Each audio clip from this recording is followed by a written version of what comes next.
¿Conoces verdaderamente a Dios? ¿Conocemos verdaderamente lo que Dios es? Durante mucho tiempo la religión y muchas personas de forma equivocada nos han enseñado acerca de Dios. Y nos han dicho que Dios es un Dios enojado y castigador. No hagas eso porque si no Dios te va a castigar. Y eso fue uno de los mensajes más luchados por el apóstol Pablo. Y yo quiero decirte que muchas veces Dios ni siquiera es culpable de las cosas que suceden en nuestra vida. Levante su mano derecha con el índice así. Y ahora déle la vuelta y póngalo aquí. Muchas veces, casi todas, las consecuencias del pecado son mi acción, mi responsabilidad, mi culpa, no la de Dios. Tienen relaciones sexuales extramaritales, queda embarazada y lo primero que dice, ¿por qué Dios? Y Dios, da, abortan y entran en depresión o empiezan a salir masas en el útero o después no hay la posibilidad de tener hijos y lo primero que dicen es, ¿por qué Dios? Y así muchos de nosotros anduvimos. Y a veces las personas se encuentran con uno y le dicen a uno, es que yo no creo en Dios porque Dios es un Dios enojado, Dios es un Dios castigador. ¿Por qué están pasando todas las cosas en el mundo? ¿Dónde está Dios? Pero es que Dios no tiene la culpa de muchas cosas que suceden en el mundo, que son simple y llanamente responsabilidad de los hombres. Y es importante que nosotros como iglesia comprendamos lo bueno que es Dios, porque Dios es un Dios bueno y Dios te ama y Dios te quiere bendecir. Dígalo conmigo, Dios es bueno, Dios me ama y Dios me quiere bendecir. Y no solamente a ti, sino a todas las personas que te rodean. Romanos 1, versículo 16 dice, porque no me avergüenzo del evangelio, dice Pablo, porque es poder de Dios para salvación a todo aquel que cree, al judío primeramente y también al griego, porque en el evangelio la justicia de Dios se revela por fe y para fe, como está escrito, mas el justo por la fe vivirá. Esta palabra evangelio viene del original evangelión, que significa buenas nuevas. En otras palabras, Pablo está diciendo, yo no me avergüenzo de las noticias buenas.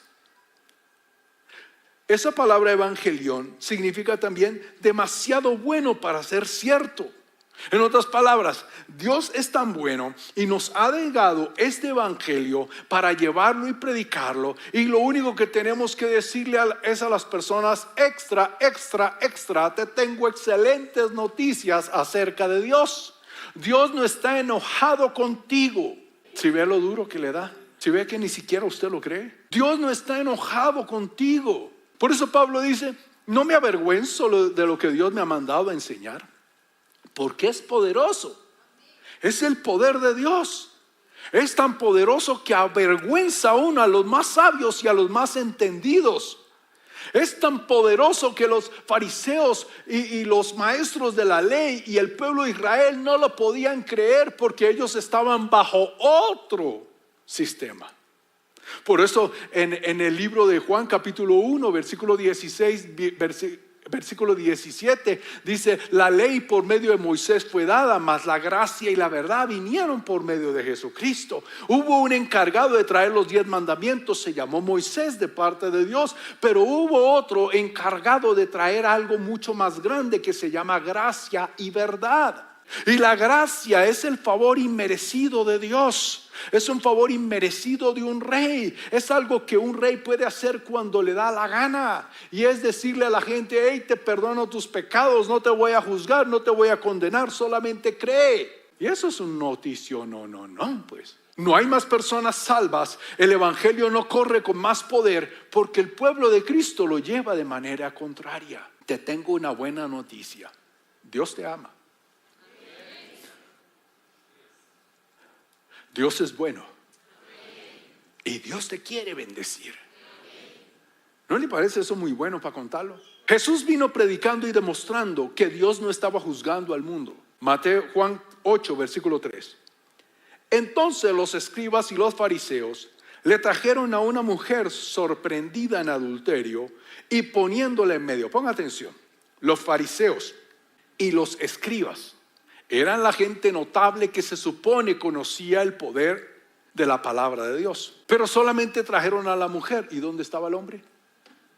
Porque uno no adultera solo. No, es que la pillamos ahí. Dijo, ok, ¿la pillaron a ella o los pillaron a los dos? Pero en esa época la ley era más fuerte con la mujer que con el hombre, aunque debía ser para ambos. Entonces le dijeron, maestro, esta mujer ha sido sorprendida en el acto mismo del merequetengue. Perdón, adulterio, dice acá. Y en la ley nos mandó Moisés a apedrear a tales mujeres. ¿Tú pues qué dices? Acuérdense que Jesús vino a través del pueblo de Israel como descendiente de Abraham y descendiente del rey David. Jesús vino bajo la ley, pero Jesús, la Biblia dice que Jesús es nuestro abogado, que Jesús es nuestro defensor, que Jesús es quien perdona el pecado pasado, presente y futuro. Entonces, si Jesús condenaba a esta mujer, ya Él no era el Salvador, pero Él tampoco podía incumplir la ley. ¿Me estoy haciendo entender? ¿Cuántos tienen en su familia abogados? Ay, levanta la mano los que tienen. ¿Cuándo usted le gana una conversación a un abogado? ¿Ah? Por eso la palabra de Dios dice, abogado tenemos para con Dios a Cristo Jesús, Señor nuestro. Entonces Jesús vino como nuestro abogado, como nuestro defensor delante de cualquier acusación. Mas esto decían tentándole para poder acusarle. En otras palabras, a ellos no les importaba que esta mujer estuviera en adulterio. A ellos no les importaba la ley de Moisés. Ellos lo que querían era acusar a Jesús. Pero Jesús, inclinado hacia el suelo, escribía en tierra con el dedo. Algunos dicen que estaba escribiendo los pecados de todas las personas que estaban ahí reunidas. Otros dicen que estaba escribiendo las leyes. Ahí no dice que estaba escribiendo, solamente estaba escribiendo. Cuando él regrese le preguntamos, Señor, ¿qué estabas escribiendo ahí? El pastor no nos pudo enseñar. Como insistieran en preguntarle, se enderezó y les dijo, el que de vosotros esté sin pecado, sea el primero en arrojar la piedra contra ella. Fíjense qué habilidad de derecho y de abogacía y jurisprudencia tuvo este Señor Jesucristo.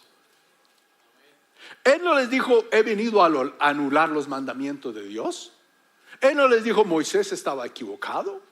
Él lo que les dijo, ok, perfecto. El que de ustedes, maestros y escribas y los demás que están aquí con la piedra en la mano, esté libre de pecado, suéltala, maten a esa señora, dele duro. E inclinándose de nuevo hacia el suelo, siguió escribiendo en la tierra. En otras palabras, usted sabe que a mí me gusta imaginar. Jesús estaba ahí escribiendo, Señor, Moisés nos mandó a apedrear las adúlteras, y Jesús escribiendo, Señor, nos mandó a apedrear las adúlteras, Señor, nos mandó a apedrear. Y bueno, está bien, el que de ustedes está libre de pecado, tire la primera piedra. Siguió escribiendo. Pero ellos, al oír esto, acusados por su conciencia, salían uno a uno, comenzando desde los más cuchos hasta los postreros. Fíjate esta escena. Quedó solo Jesús. Solo Jesús. O sea, es demasiado poderoso esto. Todos los que la acusaban, desde los más viejitos, los medianitos y los más jóvenes, todos, la conciencia empezó a decirles, sos un pecador, eres un pecador, has hecho esto, has hecho, ¿cómo te atreves a tirar la piedra? No puedes tirar la piedra. Entonces su conciencia empezó a acusarles y el único que quedó fue Jesús. Ahora yo te quiero decir algo. Jesús sí podía llegar y decirle, eres una adúltera, ahí te va tu pedradón. Pregunta, ¿ha podido hacerlo o no ha podido hacerlo? Porque Jesús estaba libre de pecado. Pero Jesús, enderezándose y no viendo a nadie sino a la mujer, le dijo: mujer, ¿dónde están los que te acusaban? ¿Ninguno te condenó? Ella dijo: ninguno, Señor. Estoy esperando que tú me pegues mi pedradón. Entonces Jesús le dijo: ni yo te condeno. Vete, no peques más. Pregunta, ¿Jesús está condenando?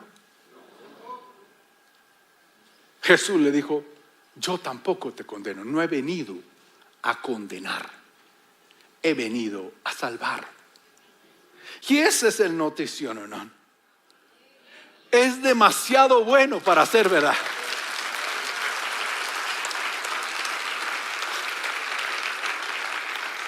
Que la única condición que yo necesito para recibir la salvación de Jesús es saber que yo soy un pecador y que Él no me condena. Y Dios no está condenando en este momento, ni Jesús está condenando en este momento. Las cosas que suceden son simplemente una respuesta a una ley que nadie puede burlar, que nadie puede engañar a Dios, y se llama la ley de la siembra y la cosecha, que tú la puedes usar a tu favor o la puedes usar en tu contra. Proverbios 13 versículo 6 de la Biblia de las Américas. La justicia, en otras palabras, la palabra, guarda al íntegro en su camino, mas la maldad trastorna al pecador. Gracias por ponerme la versión que es. ¿Por qué no pecamos? Escúchame bien, mi consejo: no pequemos, porque al pecar algo pasa con nosotros. No tiene nada que ver con Dios. Si tú pecas y le pides perdón a Dios, Dios te perdona, pero algo pasa dentro de ti. Tu sistema interno, tu alma, tus emociones, tu voluntad, tu inteligencia, tus ojos, tu boca, empieza a haber un sistema interno de corrupción que nos trastorna, y no somos los mismos, y no podemos ser tan productivos, y no podemos caminar bajo la misma integridad, y apartamos la protección y la guarda de Dios que viene sobre todos aquellos que cumplimos con la palabra y luchamos por cumplir con la verdad. ¿Me hice comprender? En otras palabras, la palabra de Dios es como una ley que depende de nuestras decisiones. Si yo tomo la decisión correcta de obedecer a Dios, entonces de parte de Dios viene la protección, la bendición, la multiplicación, la productividad, el fruto, y todo lo que haces prospera tu camino. Pero si yo decido actuar en el pecado, entonces el pecado también tiene sus consecuencias que actúan en mi contra. En otras palabras, yo puedo usar la palabra de Dios para mi beneficio o la puedo activar en mi contra. ¿Cuál de las dos vamos a hacer? Cuando obedezco la palabra de Dios, la activo a mi favor. Cuando desobedezco la palabra de Dios, la activo en mi contra. He aquí yo pongo a los cielos y a la tierra por testigos hoy, que les doy a escoger entre el bien y el mal, la bendición y la maldición. Escojan pues la bendición para que vivan sabroso ustedes y sus hijos. Yo pongo la palabra de Dios a actuar en mi beneficio, o la pongo a actuar en mi contra. En todas ellas Dios no intervino, porque Dios es bueno, porque Dios me ama y porque Dios me quiere bendecir. Pastor, ¿y qué pasa con la gente que peca? Espere allí tranquilo, no se preocupe. Obedecer a Dios te trae prosperidad. Con esas ganas todos salimos de acá diciendo: voy a obedecer a Dios. Josué 1, 8 y 9. Deja esta palabra en tu boca, medita en ella de día y de noche, esfuérzate y sé valiente por cumplirla. Entonces harás prosperar tu camino. La pregunta es, ¿quién hace prosperar su camino? ¿Dios o yo? Obedecer a Dios te prospera. Pero pastor, eso estaba en el número 1. Sí, número 1 te prospera y número 2 te prospera. Tercera de Juan 1:2 dice: amado, yo deseo que tú seas prosperado en todas las cosas y que tengas salud, así como obedeces a Dios. Ahora, obedecer a Dios, número 3, nos enseña a confiar en Dios. Número 4, obedecer a Dios te saca de la corriente del mundo. En otras palabras, te hace una persona diferente a todas las demás. Los demás desobedecen, yo obedezco. En otras palabras, eres diferente. No actúas como todos. Ay, pastor, que todos se van a rejuntar para vivir juntos a ver si los funciona. No, yo no me arrejunte. No, yo no vivo con nadie. No, yo espero hasta el santo día de mi matrimonio, donde el Señor intervenga, bendiga mi lecho, bendiga mi sexualidad, bendiga mi matrimonio, bendiga mis generaciones y bendiga todo lo que yo emprendo. Por eso, nanay cucas. Sí. Literal.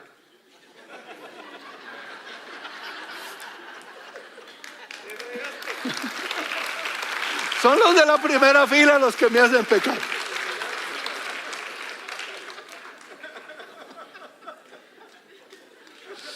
¿Cómo he cambiado, no, Gio? No, mentira, broma. Ellos me hacen pecar, padre. Tú no estás enojado, ¿verdad? No. Entonces, número 1 te prospera. Número 2 te prospera. Número 3 te enseña a confiar en Dios. Obedecer a Dios nos enseña a confiar en Él. ¿Por qué? Porque cuando nosotros obedecemos y pasa lo que Él dice, decimos: ¡ah! Esta es la confianza que tengo en Él. Que si pido conforme a su voluntad, Él hace.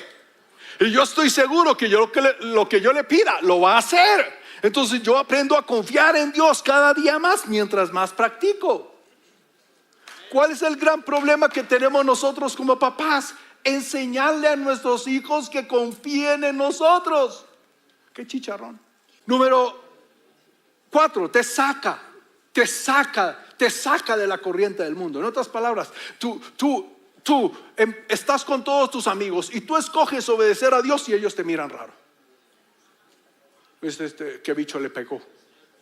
No, es que Dios es muy bueno. Dios me ama y Dios me quiere bendecir. Lo voy a obedecer. ¿Sí me entiende la diferencia?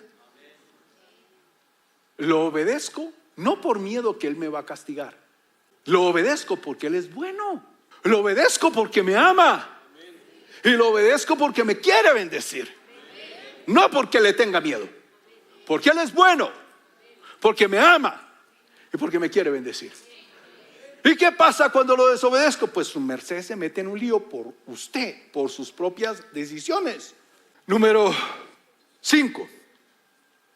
Obedecer a Dios te hace generoso y también agradecido. 6. Obedecer a Dios te mantiene en cercanía, te mantiene en comunión con el Espíritu Santo. Obedeciendo a Dios, caminando en santidad, podemos escuchar al Espíritu Santo.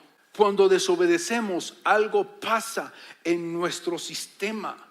La Biblia dice que la mente se embota. Por el pecado la mente se embota. Por el pecado la mente se entenebrece. Se pone oscura.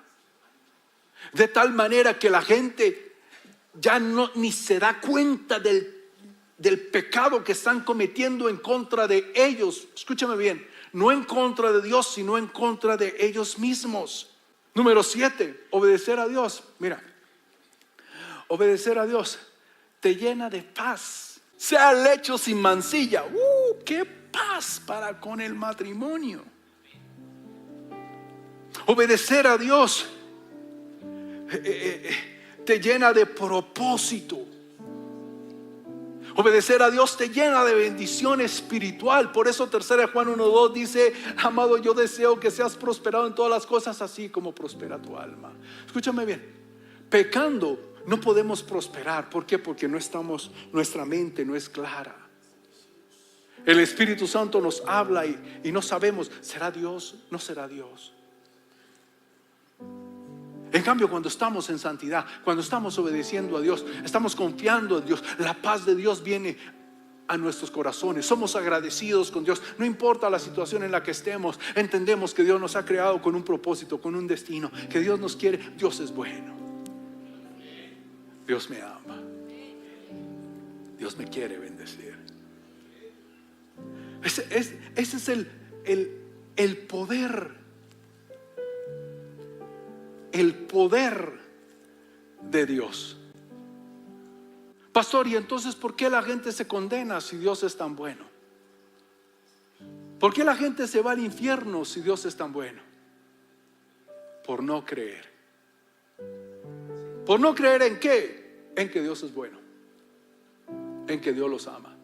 Juan 3:16 dice: porque de tal manera amó Dios al mundo que envió a su Hijo unigénito, para que todo aquel que crea en Él no se pierda, sino que tenga vida eterna. Esta mujer que iba a ser apedreada, Jesús mostró todo lo bueno de Dios en ella. Jesús cumplió la ley,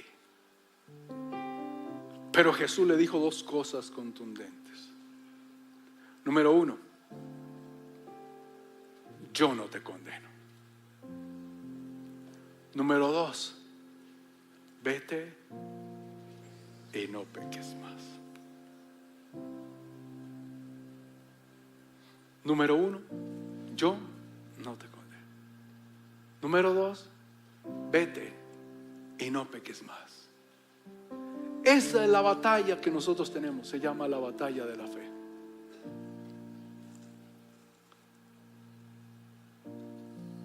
Y es la batalla por creer que Dios es bueno. Es la batalla por apartarnos del pecado. Tiene que haber alguien que le diga a la gente: ¡hey! Te tengo la mejor noticia, no te lo vas a creer. Dios te ama. Dios es bueno. Y Dios te quiere dar vida eterna. Pero mira todo lo que he hecho. Él no te condena. Dios es bueno. Dios te ama. Y Dios te quiere bendecir. ¿Qué tengo que hacer? Cree. Cree en el Señor Jesucristo como tu Señor y Salvador. Cree como aquel que perdona los pecados pasados, presentes y futuros. Cree y sal de aquí y no peques más. ¿Y por qué no peco? Simplemente porque el pecado trae sufrimiento. El pecado trae sufrimiento. ¿Y por qué no peco? Porque el pecado te embota la mente. ¿Y por qué no peco? Porque cuando pecamos le abrimos la puerta a Satanás. No podemos pensar de la misma manera. No podemos actuar de la misma manera. No podemos hablar de la misma manera. No podemos decidir de la misma manera. Mi pregunta es: ¿cuántos de los que estamos aquí queremos hacer prosperar nuestro camino en todas las cosas? Sal de aquí y no peques más. Pastor, pero es que me hacen bullying. Que se frieguen. ¿Por qué no peco? Porque Dios es bueno. Porque Dios me ama. ¿Sabe por qué mi vida cambió? Un día, porque comprendí de manera sobrenatural lo bueno que era Dios. Romanos 2:4 dice, ponga atención a lo siguiente que es súper poderoso. Romanos 2:4 dice: ¿no ves que desprecias las riquezas de la bondad de Dios, de su tolerancia y de su paciencia al no reconocer que su bondad quiere llevarte al arrepentimiento. Póngame atención. Ponme atención por un instante. Las personas se arrepienten cuando les hablamos lo bueno que es Dios. Ese silencio me dice que estoy enseñando lo correcto. No se arrepienten porque le digamos te vas a ir al infierno por pecador. Se arrepienten cuando tú les dices, mira, Dios no está enojado contigo. Dios no te odia. Dios no te quiere viviendo de esa forma. No desprecies la riqueza de su bondad. Es lo que dice Pablo. No desprecies lo tolerante y paciente que ha sido contigo. Entiende que Él es demasiado bueno. Y entonces, cuando les enseñamos lo bueno que es Dios, lo bueno que ha sido con nosotros,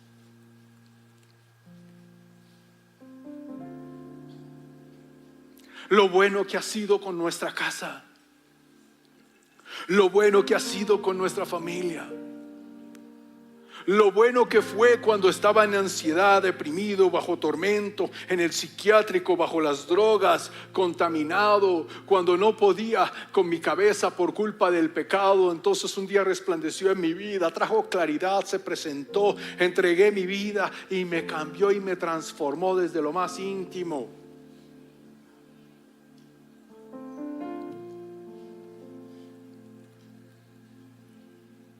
Entrégale tu vida a un Dios bueno, que te ama y que te quiere bendecido en todas las áreas de tu vida. Así es, esta la razón por la cual las personas le entregan su vida a Jesús. Pastor, hábleme del infierno.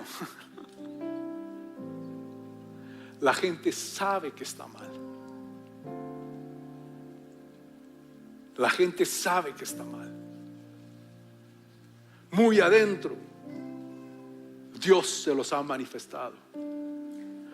Romanos 1:18 dice: porque la ira de Dios se revela desde el cielo contra toda impiedad e injusticia de los hombres que detienen con injusticia la verdad.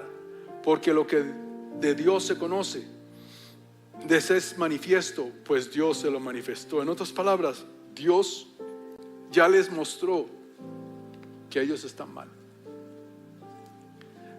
Hay un sentimiento dentro de ellos.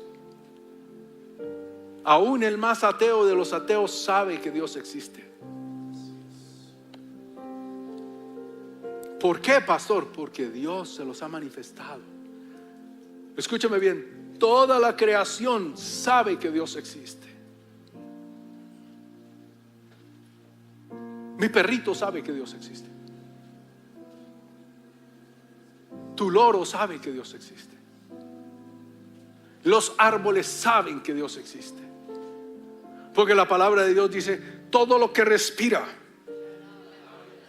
alabe al Señor. Si tu perrito respira, alaba a Dios. Si tu canario respira, alaba a Dios. Toda la creación alaba a Dios. Toda la creación sabe que Dios existe. Toda la creación reconoce que Dios existe. Todos los seres humanos saben que Dios existe. Todos los seres humanos saben y reconocen que lo que están haciendo está mal. Y necesitan a alguien que les diga lo bueno que es Dios, para que ellos puedan reconocer que están mal y arrepentirse. Ellos no necesitan que nosotros les digamos que son pecadores. Ellos ya saben que están en pecado. Ellos lo que necesitan es alguien que les diga: mira, Dios no está enojado contigo. Dios te ama. Dios es bueno y Dios te quiere bendecir. ¿Dónde aprendiste eso? En mi iglesia. Te invito. Allá es donde yo aprendo que Dios me ama, que Dios es bueno y que Dios me quiere bendecir. Pero no nos obligan a dejar el pecado. No, nosotros no pecamos porque entendemos que la paga del pecado es muerte, y que el pecado trae tristeza, y que el pecado trae opresión, y que el pecado impide que todo lo bueno que Dios tiene para mí yo lo pueda ver en esta tierra. Y yo no peco, no por Dios, aunque es por Dios, ¿verdad? Yo peco porque yo quiero ver prosperar mi camino en todas las áreas.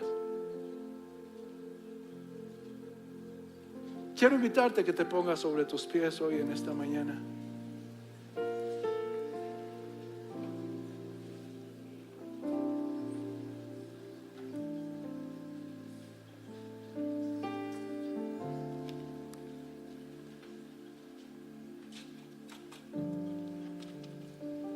Romanos 1:21 dice: pues habiendo conocido a Dios, no le glorificaron como a Dios, ni le dieron gracias, sino que se envanecieron en sus razonamientos, y su necio corazón fue entenebrecido. Yo no quiero que mi corazón se entenebrezca. ¿Te acuerdas ese día que te invitaron por primera vez a la iglesia? ¿Te acuerdas ese día cómo veías toda la gente levantar las manos, adorar a Dios? Y tú decías: esta gente está chiflada.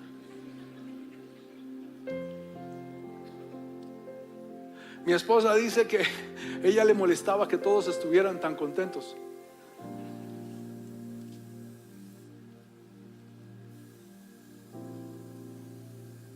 Glorificar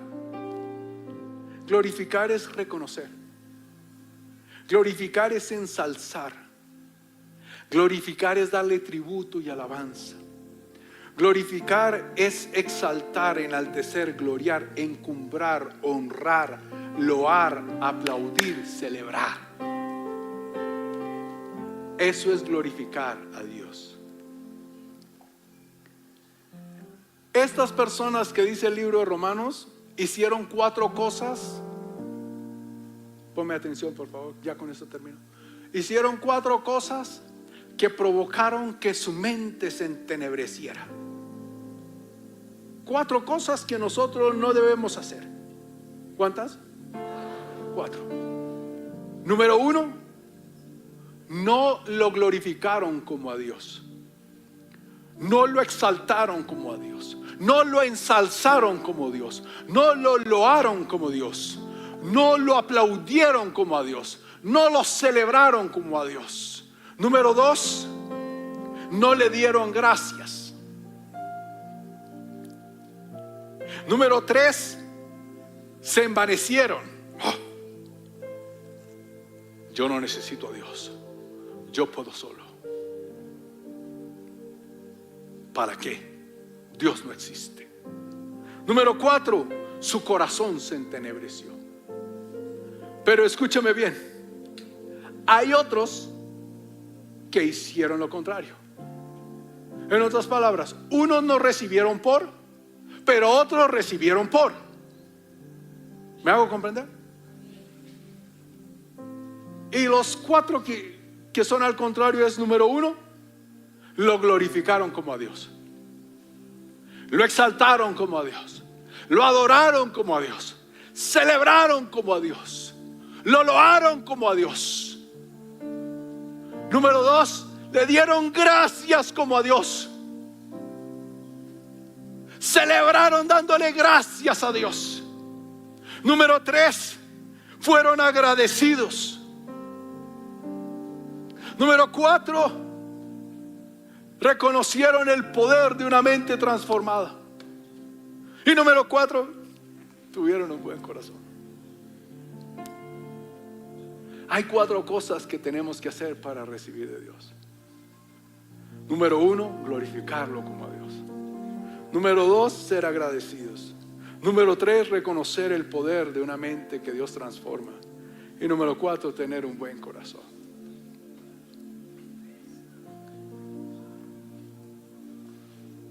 Pregunta, ¿Dios está bravo con toda la gente?